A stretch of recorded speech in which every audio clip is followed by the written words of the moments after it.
the Chancellor of Masinde Muliro University of Science and Technology, Cabinet Secretaries present, Principal Secretaries, Chair of Council, Madam Jane Musangi, members of the University Council, the Governor of Kakamega County and other governors present, members of the National Assembly and County Assembly, Vice Chancellors present here, and Vice Chancellors also of other universities, Deputy Vice Chancellors, Deans and Directors, staff and students, distinguished graduates, ladies and gentlemen, good morning.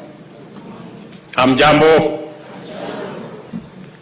It's an honor for me to join you on the 18th graduation ceremony of this great and promising institution. We are all congregated here because hundreds of young people have been working hard, exercising their imagination and testing possibilities in pursuit of their lifelong dreams to build their careers and to work their way into life. For them, today marks a milestone of tremendous significance in their lives. I therefore congratulate all the graduates on their fine achievement, and your aspirations have been vindicated and your dreams are on course to being a reality. The future and its promise awaits, and you have been tried, you have been tested, and found ready and able to go forth. I congratulate each and every one of you. I want you to feel appreciated, encouraged, and supported today and always. I also commend the entire Masinde Muliro University of Science and Technology for all the efforts you have made, and you have also invested over the years to ensure that the graduates here and the rest of the student fraternity receive academic and co-curricular services necessary to transform school leavers into graduates and graduates into postgraduates, all the way to the postdoctoral levels. Your hard work has brought many young Kenyans closer to their dreams. To that extent, you have taken this nation as near as possible to its vision. This is therefore a momentous day to celebrate meaningful achievements, and everyone concerned should be truly proud. I join you in this celebration. It is particularly encouraging to participate in an event like this, which demonstrates the determination, resilience, and innovation it took Masinde Muliro University to continue discharging its mandate despite the uncertainty and disruptions occasioned by the COVID-19 pandemic. There are lessons to be learned and to be drawn from this experience and the significance of this ceremony in that context. On this Kenya National Innovation Week, I encourage the university community to deliberately and deeply focus on how to aggressively extract various learnings from the pandemic experience to inaugurate a tradition of innovation and resilience. There are firms and other organizations throughout the world which reimagined their existence and purpose, and not only thrived during and after the pandemic, but have also emerged much better than before. We must cast our eyes afar and identify the fundamental principles and strategies which enable them achieve this admirable feat and walk in their footsteps. For many reasons, we face a future filled with disruptions from diverse threats, many directly or indirectly connected with human activity. conflicts, the triple planetary crisis of climate change, air pollution, and biodiversity loss, conflict and poverty are some of the salient drivers of future disruptions. We are witnesses to the impacts of climate change, which have denied us rain for so long that the Horn of Africa is experiencing the worst drought in 40 years. In many parts of the region, including Kenya's arid and semi-arid rangelands, which cover over 70% of the national landmass, the devastating drought has no precedence in the era of documented records. Even so, it is our crucial mandate to establish a sustainable capacity as a nation, as communities, and as individuals, and face the future with a confidence despite the knowledge that adverse events, many beyond our control, always confront us. This capacity lies in building resilience and developing appropriate innovations to enable us detect, warn, prevent, mitigate, and recover from disruptive events. I make this call in recognition that I am in an institution that is proudly committed to the discipline of science and technology, engineering, technical and vocational education and training, and health sciences. I am also keenly aware that the majority of this congregation is made up of the generation famously known as the digital natives. This is the cohort which was born into the era of modern high-tech and have lived their entire lives during the fastest technological transformation, and for them, virtual reality, nanotechnology, automation, and artificial intelligence are not mind-boggling imaginations, but essentials of a normal life. This is therefore the right place to challenge Kenyans to go into the depth of possibility by employing scientific techniques, scholarly discipline, and modern technology to find answers to the hard questions of our time and develop appropriate solutions to the pressing problems hindering us from making progress. For example, I am looking forward to Masinde Muliro University engineering our financial setup so that we can sort out the challenges facing Mumia's Sugar Company. I am looking forward to working with institutions of higher learning in this region to unravel what we need to do for a gold refinery to be established in this region. I am looking forward to working with institutions of higher learning so that we can tap into the resources of granite in this region and find the mechanism for value addition so that we can be able to harness the resources we have for the development of our country.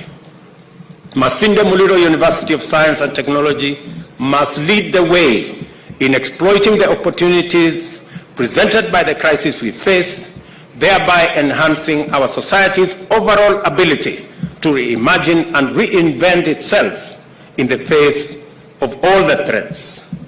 This, it seems to me, is the implicit challenge at the heart of the university's vision and mission. And it is my belief, and that of the government of Kenya, that institutions of higher learning like Masinde Muliro and all our other universities should be the confluence of all our communities and the convergence of our cultures and traditions and the epitome of academic excellence and not ethnic conclaves. We are looking forward to the universities and other institutions of higher learning being the hub of the development of our human capital, the most precious asset that we have as a nation. And it is my vision that Kenya shall be the country that will provide the most modern, sharpened, and intellectual human capital to serve humanity, starting with our continent. And I have said that I am looking forward to, in another 3 years, our human capital being the single asset that earns us our foreign exchange. I expect institutions of higher learning like Masinde Muliro not only to train, but to also focus on how the men and women they train will find opportunities locally, regionally, and internationally to contribute their talent, the knowledge, and the expertise that they have acquired in this institution towards the development of our country, our region, and our globe. I am greatly encouraged by the abundance of potential arising out of this institution's core identity as a science technology university, by its decisive community orientation and strong focus on understanding the immediate challenges faced by wananchi. This bottom-up approach to the academic agenda of teaching, learning, research, and development and training demonstrates profound capacity for transformative socio-economic development. And Mr. Vice Chancellor, you and your team, the community here, the government of Kenya, expects that this university will contribute meaningfully to the socio-economic development of this region by giving us the intellectual capacity to be able to unravel some of the challenges of our time. For the university to achieve this and its health scientists' unmistakable potential, there is need for a teaching and referral hospital to anchor the implementation of its mandate and enhance special focus on mental health, substance abuse, community health, and infectious diseases. I applaud your endeavor to work both with the county government of Kakamega, and yesterday I had the opportunity to visit the hospital that Kakamega County government is building across the road, and I have committed that the government of Kenya will support the county government of Kakamega in making sure that that huge facility is not only completed, but equipped appropriately, and it is made also available as a teaching and referral hospital for the Masinde Muliro University College of Science and Technology. And I look forward to a framework being worked out so that the students in this great institution can benefit through research and attachment and all the other facilities to ensure that we generate the best human capital in our medical field from Masinde Muliro University of Science and Technology. I also applaud your endeavor to work with and within the Kenya-UK Health Alliance, especially in connection with the universal health coverage agenda. Again, this facility will be discussed shortly by Cabinet. Minister Machogu is already seized of this matter so that we can improve not only the working environment, not only the physical facilities, but also the connectivity of this university to other universities across the globe and build the synergy that will improve the courses undertaken here, the training that takes place here, and globalize the graduates that will come out of this university. A commitment to strategic collaboration with partners in the private, public, and international sectors, informed by robust philosophical underpinnings can empower the university to steward the blossoming of ideas, visions, and aspirations into enhancing innovation, technologies, and enterprise. It is through such partnerships that the university can begin to supplement its funding by producing commercially exploitable research, innovations, and other entities that can be transformed into large, transformative enterprises and impactful, high-quality consultancies. In the final analysis, this application of the university's natural advantages will contribute to socio-economic development of this region, of our country, and globally.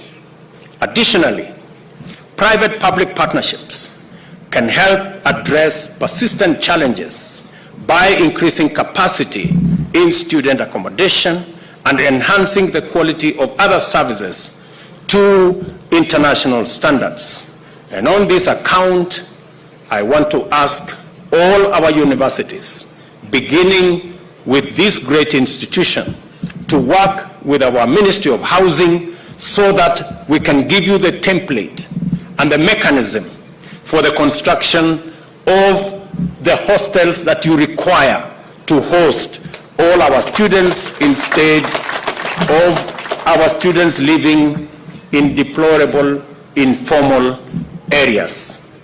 And I have asked the Minister and the PS responsible to work with you.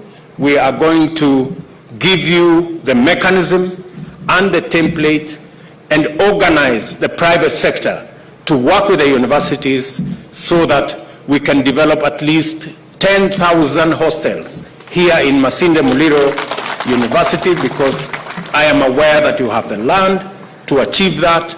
And also, I want to commit that the land across the land across here, which was given by the government of Kenya to the university, and which I am told that there are people who want to pretend that they own that land. I want to tell the university the commitment of the government of Kenya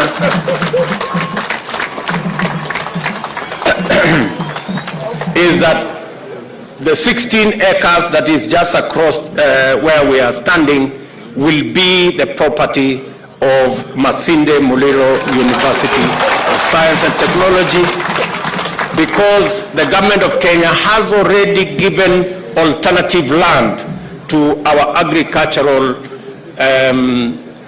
community that originally owned that piece of land, and therefore the university can take charge of that land as we prepare to give you the instruments of ownership, including the titling of that area. I have directed my Cabinet Secretary for Education to be on standby to effectively represent government in discussions and other efforts to resolve issues facing the education sector in general or any of its individual stakeholders, including this great university. We are committed to do our part in making sure that Masinde Muliro University of Science and Technology and other institutions of higher learning and research are facilitated to fulfill their part in transforming Kenya. I'm also aware that a matter has been raised about a bridge to enable the students cross over to the other side without the dangers of the road across, and I will do the needful to make sure that a bridge is constructed so that the students in this university can live around here without the dangers of accidents. As I congratulate once again the graduates, I urge each one of you to take very seriously what you have learned in this institution and your power to contribute meaningfully and produce positive change in our country. By surmounting the COVID-19 disruptions to graduate in time, you have demonstrated courage, focus, and resilience, qualities which will stand you in good stead throughout your careers. I encourage you to go forth and serve and build and create and innovate your way into success. You will always be challenged to exercise great judgment, imagination, and integrity. Do not fall short.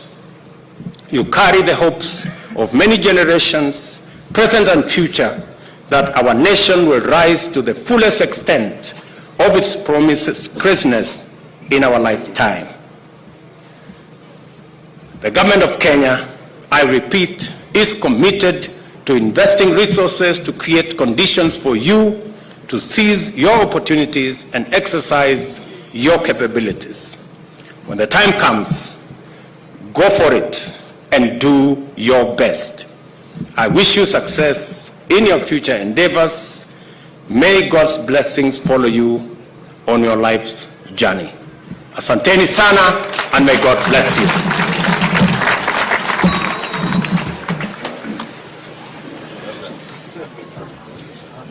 Ladies and gentlemen, a round of applause to His Excellency the President, please. If we have a right.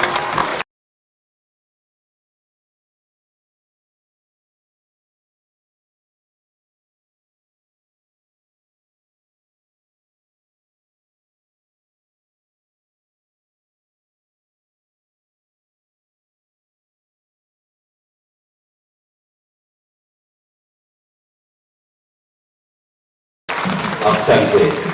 And now the conferment of Honoris Causa, Bwana Vice Chancellor, sir.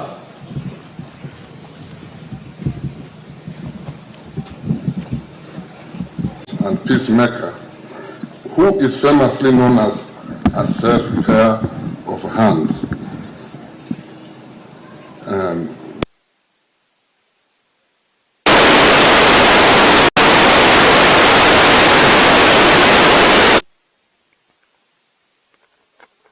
Musalia Mudavadi, EGH, the son of a prominent politician of his time, was born in Sabatia on 21st, 1960. At an early age, he learned the intricacies of his leadership and the need for peace at all material times. He would then become a member of parliament at the age of 28